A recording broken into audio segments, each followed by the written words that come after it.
مولاي صل وسلم دائما ابدا على حبيبك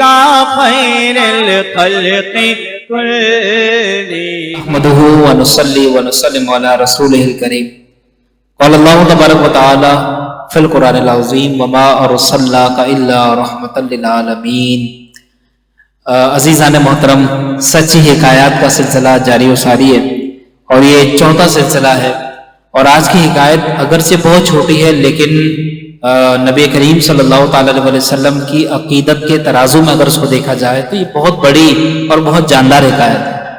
یاد رکھیں، تفسیر روح البیان کے اندر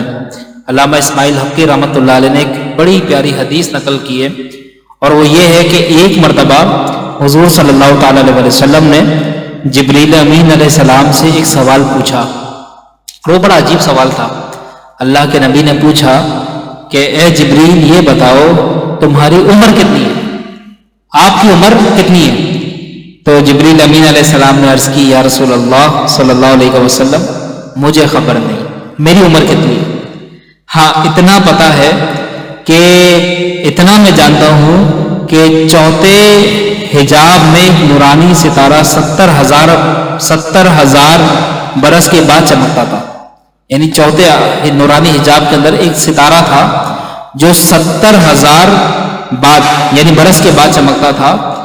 تو میں نے اس ستارے کو 72,000 مرتبہ دیکھا ہے۔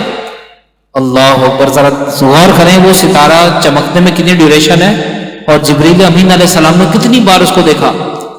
تو نبی کریم صلی اللہ تعالی علیہ وسلم نے جب جبریل امین کا یہ جواب سنا تو فرمایا، اے جبریل، جانتے ہو وَعِزَّتِ رَبِّي، میرے رب کی عزت کی قسم، انا ذَلِكَ الْكَوْكَبْ، تم جس ستارے کو چمکتے ہوئے دیکھا کرتے تھے، جو تم نے 72,000 دفعہ جس ستارے کا مشاہدہ کرا، وہ ستارہ میں ہی تھا، وہ نور کی شکل میں وہ تارا میں ہی تھا۔ یہ واقعہ تفسیر روح البیان میں موجود ہے، تو پتہ لگا ہمارے نبی صلی اللہ تعالی علیہ وسلم ہر چیز سے پہلے پیدا فرمائے گئے، اور اول تخلیق ہمارے نبی صلی اللہ علیہ وسلم کے